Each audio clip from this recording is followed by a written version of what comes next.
Bismillahirrahmanirrahim. Qala al-imam al-muallif rahimahullah ta'ala wa ala manaf'a bihi wa ala wa ala manaf'a bihi wa bi barakati bihi wa bi barakati bihi wa bi mustaqimin lurus ala dini Ibrahim terhadap agama yang dibawa oleh Nabi Ibrahim wa dinina dan agama kita. Hunafa, agama yang lurus.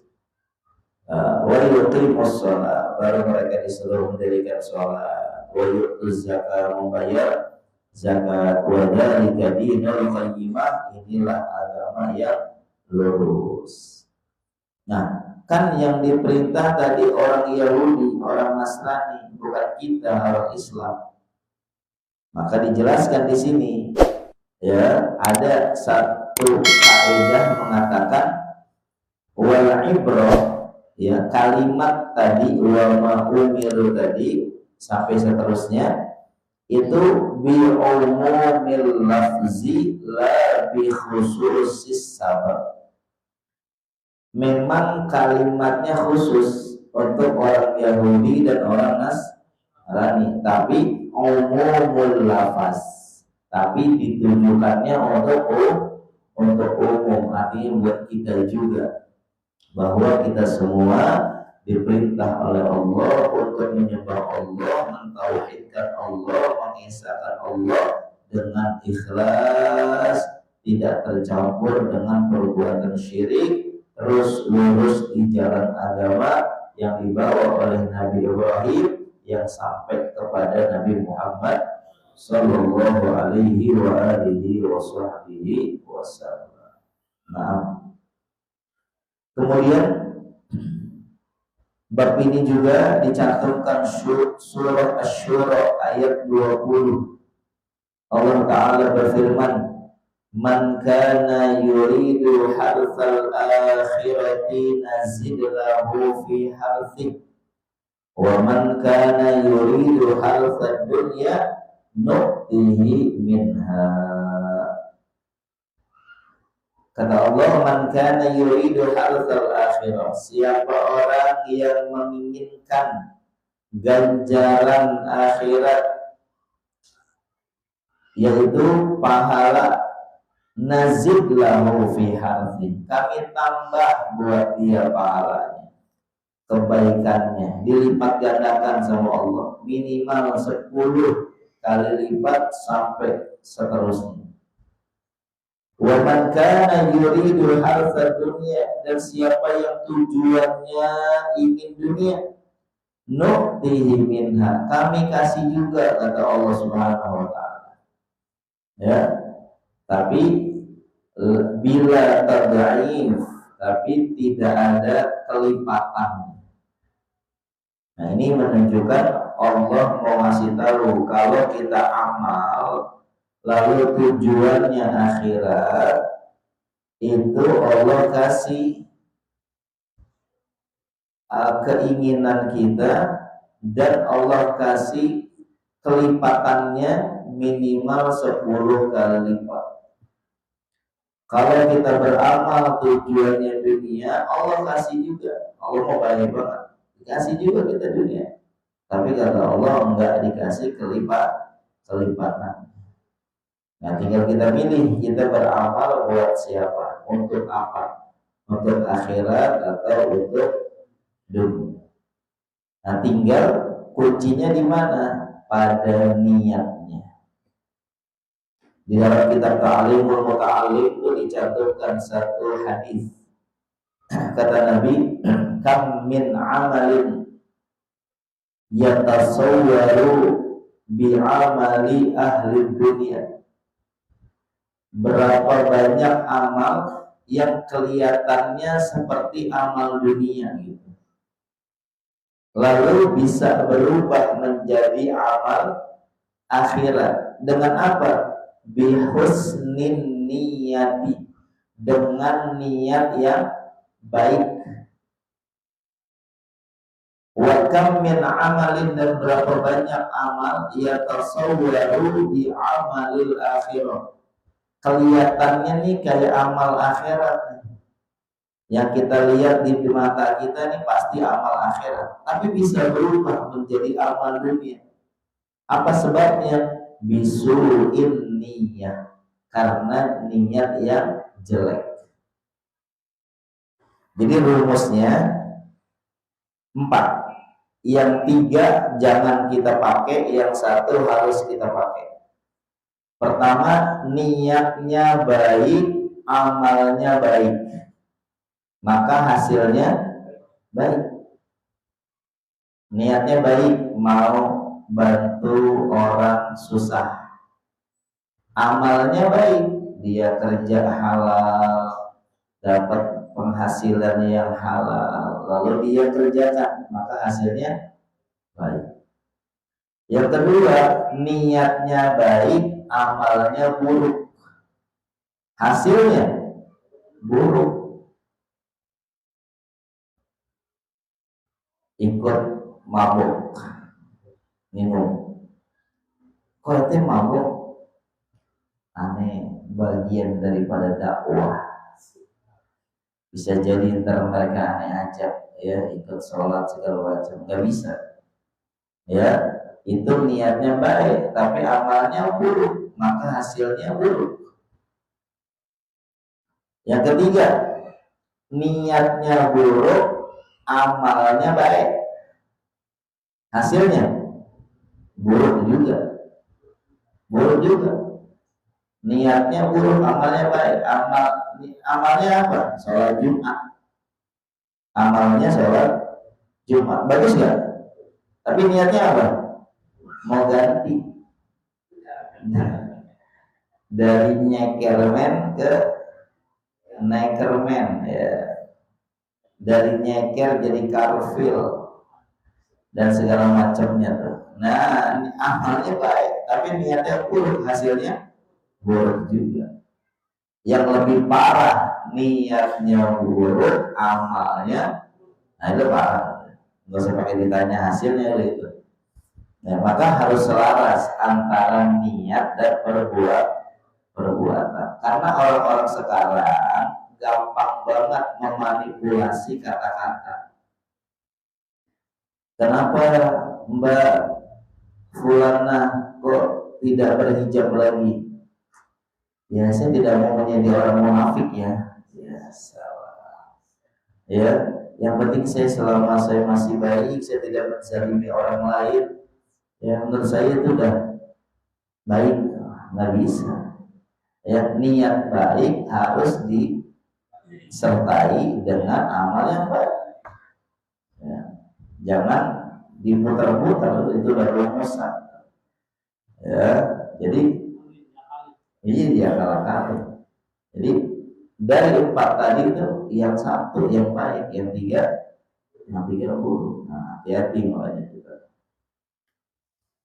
Nah, jadi kalau di dalam kitab Ar-Risalah Al-Mu'awanah yang ditulis oleh Al-Habib Abdullah bin Alawi bin Muhammad Al-Haddad, beliau katakan setiap satu amal kita diusahakan disertai dengan banyak niat agar pahalanya menjadi banyak. Baik amal itu yang sifatnya ibadah ataupun yang sifatnya mubah, yang boleh. Kita kasih contoh yang mubah dulu ya. Misalnya kita makan kan mubah, artinya kita makan, kita nggak makan ya nggak dosa, mubah aja, boleh aja. Tapi orang-orang soleh itu kalau mereka makan niatnya banyak. Saya makan biar saya punya tenaga buat sholat. Saya minum biar saya kenyang, punya tenaga buat jalan ke masjid, ke musola. Terus tuh niat-niat yang baik mereka sertai, sehingga makannya mereka nggak menjadi sia-sia, nggak sekedar mubah yang nggak ada pahala, nggak ada dosa, Tapi setiap mereka makan, mereka niat itu sehingga makannya mereka menjadi ibadah. Apalagi kalau sifatnya ibadah, niat mereka lebih banyak lagi. Maka kita jangan pelit-pelit buat niat baik. Misalnya kita ngaji, apa niat kita ngaji di sini? Misalnya kita niat biar dapat pahala banyak, karena lebih dari menjenguk 1000 orang sakit, lebih dari sholat 1000 rakaat, boleh niat begitu, boleh. Tambahin lagi, orang yang duduk di majelis taklim, mudah-mudahan yang sakit jadi sebab sehat. Niatin lagi, mudah-mudahan dari majelis taklim ini keluar mendapat berkah, urusan yang sulit jadi gampang. Yang paling puncaknya semua niat adalah kita hadir di majelis taklim buat nyenengin, girangin Rasulullah SAW. Nah, orang-orang soleh itu begitu. Mereka niat itu kayak Fatihah. Artinya apa? Enggak pernah lupa. Ada orang Fatihah lupa ada? Enggak kayaknya. Biar sholat, dia terakhir sholat 20 tahun yang lalu misalnya, terus mau sholat lagi, saya rasa Fatihahnya masih hafal. Ya, maka niat itu seperti Fatihah orang dulu, apa? Enggak pernah lupa, selalu banyakin niat, sehingga amalnya satu karena niatnya banyak, jadi pahalanya banyak. Bahkan kalau kita ngaji fikih, ada sholat yang bisa kita gabung, ya walaupun nggak semua ya, ada tapi yang bisa kita gabung. Karena apa? Karena kita paham niat. Misalnya masuk waktu isya, kita wudhu, kemudian kita sholatnya di masjid. Ada berapa sholat tuh yang dianjurkan? 3. Sholat sunnah wudhu, sholat tahiyatul masjid, sholat qobliyah isya. Kalau emang kuat, waktunya cukup, 2 rakaat. Normalnya tampang kayak Zulfaqar, malas itu. Paling 1 qobliyah isya. Nah, kalau gara-gara niat dan kita tahu ilmunya, bisa itu sekalian. Usolli sunnatal wudu wa tahiyatal masjid wa qabliyatal isya, Allahu akbar. Dapat 3. Tapi nggak semua. Jangan ke sini nih ngajinya, bahaya ini ntar. Dan akhirnya usolli fardhu subhi wa zuhri wa asri wal maghribi wal isya'i, bahaya. Itu namanya sesat menyesatkan. Nggak semua yang wajib nggak bisa, ya. Artinya nanti ada bab tertentu. Ini lagi bab niatnya lah, gitu ya. Nah, lihat, maka niat menjadi penting, menjadi kita pelajari agar apa? Agar tadi lurus kita punya keikhlasan, insyaallah.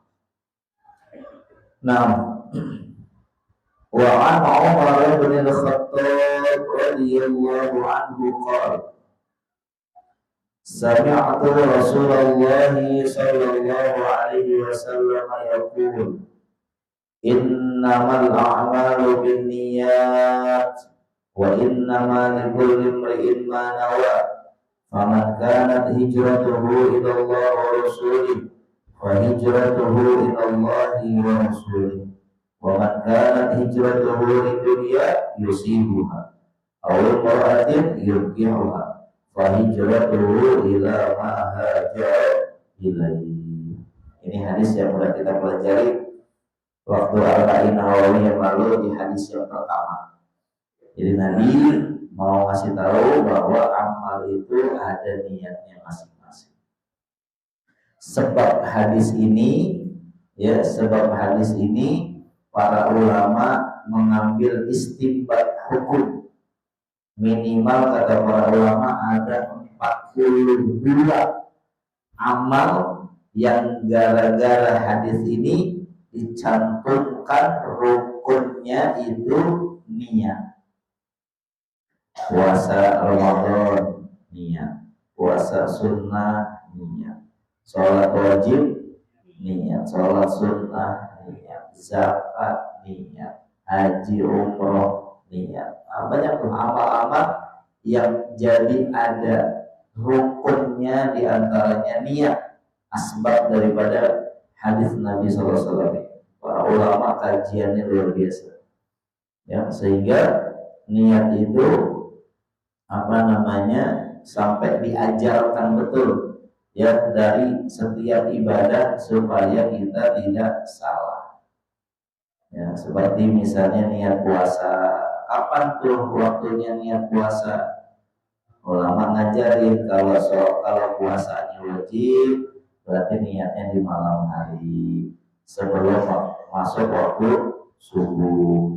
Kalau puasanya sunnah boleh kalau baru niat setelah sholat subuh atau di pagi hari, selama belum ada minuman, makanan yang masuk, atau selama belum melakukan hal-hal yang membatalkan puasa. Sholat wajib apa saja caranya, ibadah haji kapan niatnya, dan lain-lain. Ini semuanya diambil dari hadis Nabi SAW yang diriwayatkan ini dari Sayyidina Umar bin Khattab radhiyallahu anhu. Jadi orang mendapatkan apa hasilnya sesuai dengan niatnya. Kalau di sini hadis ini Nabi mengabarkan kalau yang ikut hijrah sama Nabi niatnya karena Allah dan Rasulnya, dapat dia niat hijrahnya itu karena Allah dan Rasul. Ada yang niat karena dunia, bisnis di Mekah macet, ya ikut Nabi lah ke Madinah, di sana pengen bisnis kali lancar, dapat. Ada juga yang punya demenan di kota Madinah, ya niatnya hijrah pengen nikah, dapat juga kata Nabi. Fahijratuhu ila ma hajara ilaihi. Maka hijrahnya tergantung dari apa yang diniatkan. Nah, selanjutnya, wa an Ka'b bin Malik radhiyallahu anhu, dari Sayyidina Ka'ab bin Malik radhiyallahu anhu,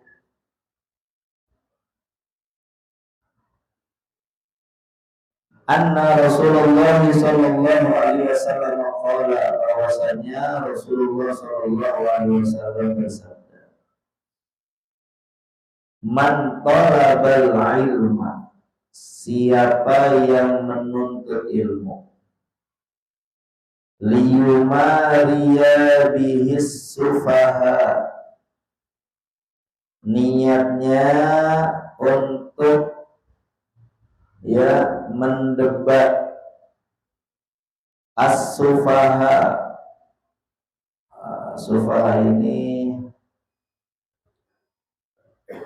orang-orang apa ya, sufaha ya, kita lihatnya, ayyuka bihil ulama, atau ingin sombong kepada ulama. Sebentar, sufaha itu apa? Orang bodoh. Ya, menuntut ilmu niatnya untuk mendebat orang-orang bodoh. Ayyuka bihil ulama, atau ingin sombong kepada ulama. Yasrifa bihi wujuhan nas ilaih, atau ingin mengubah pandangan orang kepada dia. Adkhalahu Allahun nar, maka Allah masukkan orang itu ke dalam api. Jadi menuntut ilmunya bukan karena Allah. Pertama tadi ingin mendebat orang-orang bodoh, ya. Atau yang kedua lebih parah, ingin menyombongkan diri kepada para ulama. Nah ini yang kedua yang udah banyak kejadian sekarang di TikTok, di Instagram. Ada judul anak muda bikin konten, judulnya meluruskan An-Nawawi. Meluruskan Imam Nawawi. Imam Nawawi kitabnya banyak, semua manfaat, orang alim, orang soleh, akhir hidupnya jelas husnul khotimah. Ada orang baru tahu hadis 1-2, mustalahul hadis baru tahu sahih, dhaif, ya begitu doang langsung bikin konten meluruskan An-Nawawi. Sombong. Ada lagi juga ya mengkritisi hadis-hadis yang ditulis oleh Imam Al-Ghazali dalam Ihya Ulumuddin.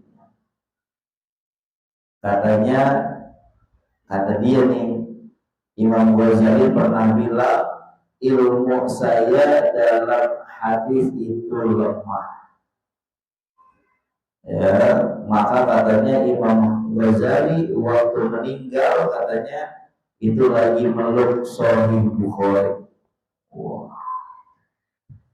Aduh, orang sekarang ya imam-imam kibar, orang-orang besar, orang-orang soleh yang pakar dalam banyak fan ilmu, dan cuman gara-gara dia baru tahu doang dia udah yukal birobihil ulama.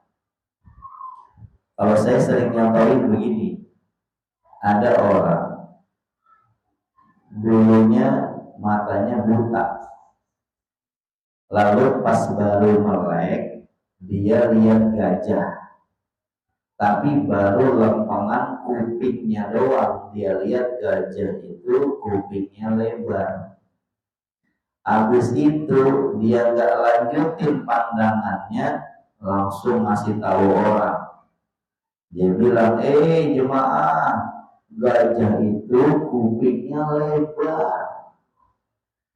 Kata jemaah yang udah lihat gajah sering, bukan kupingnya doang, ya hidungnya juga panjang, dia punya belalai. Oh kagak, kata dia, kupingnya lebar.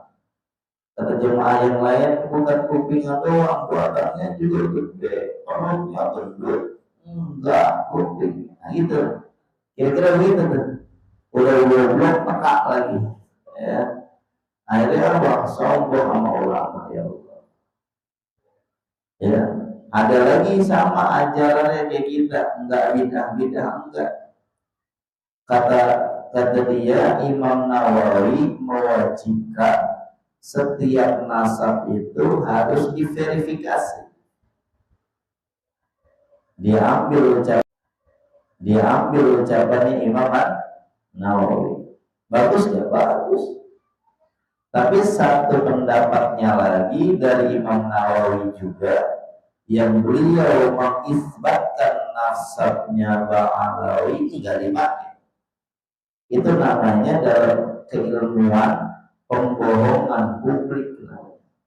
Satu ucapannya mau dipakai karena menguntungkan dia, yang merugikan dia nggak mau dipakai, nggak mau taslim, nggak mau menerima, namanya nggak ada adab sama para ulama.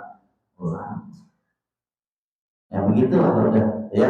Maka kita ngaji, kita nuntut ilmu, ada di majelis ta'lim, jangan ada niat-niat yang lain. Apalagi mau niat sombong, sampai mana ilmu kita? Ya sampai mana? Al-Fakir, saya alhamdulillah kita punya guru Habibur Rahman bin Syekh Al-Jufri hafizahullah buka taklim malam Jumat. Ngajinya minimal baru mulai jam 10 malam. Beres-beres ngaji ya kadang jam 12, kadang juga setengah 1. Bahas 2 kitab. Beliau ngajar Muqaddimah Hadramiyah Fiqih awal kemarin tuh di 2 bulan yang lalu. Cuman bahas kitabut Thaharah. Segitu doang, 2 kata. Sejam bahas kitabut Thaharah 1 jam. Ya setiap kita ngaji nggak pernah banyak bacaannya, tapi bahasanya banyak. Kayaknya kita dulu ngaji udah banyak, pas ngaji lagi lah ternyata kita masih banyak yang ketinggalan. Menunjukkan apa? Semakin kita ngaji, semakin kita bodoh ternyata. Maka kalau orang udah merasa pintar, berarti ngajinya kurang jauh, kurang mal, ngopinya kurang liom. Allahu Akbar. Ya, maka insya Allah ya kita udah dikasih tahu sama Nabi, jangan sekali-kali kita menuntut ilmu untuk hal-hal yang lain. Atau yang ketiga nih, yasrifu bihi wujuhan nas ilaih, agar dia dipandang oleh orang lain, dipandang jadi orang pintar nih ya. Ya, biar terkenal, biar banyak undangan. Ya bukan berarti itu nggak boleh, boleh. Ya nanti ada waktunya gitu. Ya guru kita sering bilang, kalau emang udah waktunya ente ngajar, ente akan ngajar. Kalau emang waktunya ente akan dikenal oleh banyak orang, akan dikenal oleh banyak orang. Tapi jangan menjadi tujuan gitu. Jangan jadi tujuan. Kalau tujuannya itu, insya Allah ikhlasnya udah nggak ada. Emang kita punya guru, beliau memang hati-hati banget. Dulu ada satu santri kita izin sama beliau. Emang nih anak bakatnya luar biasa, suaranya bagus, hafalannya banyak. Izinlah sama beliau, maaf, untuk ikut satu ajang kontestasi di bulan Ramadan, gitu lah, di salah satu televisi, kontes dakwah. Izin, Habib, saya izin gini. Oh mau ikut itu, ya baik, silakan. Tapi nanti kalau berhasil ya atau terkenal, jangan sebut saya guru ente. Enak begitu ya. Nah, maksudnya apa? Beliau ngejaga ini susah. Ya jangan sampai itu jadi tujuan. Karena biasanya yang namanya ajang-ajang seperti itu ya tujuannya apa? Ya walaupun kita nggak tahu ya hati kan, kita nggak tahu ukuran dalamnya hati orang, kita nggak tahu. Kita juga nggak bisa menjustifikasi secara umum, nggak bisa. Ya, tapi yang pasti nggak boleh syuhro, terkenal, dianggap baik, ya oleh orang dan lain-lain menjadi tujuan utama kita di dalam menuntut ilmu. Karena semuanya itu ancaman dari Nabi, adkhalahullahu anna. Allah masukin yang model begitu ke dalam api neraka. Nauzubillahi, jangan sampai. Karena ikhlas itu betul-betul mesti kita tanamkan. Ya, masya Allah. Rawahu Tirmidzi, diriwayatkan oleh Imam At-Tirmidzi radhiyallahu anhu. Insyaallah pas habis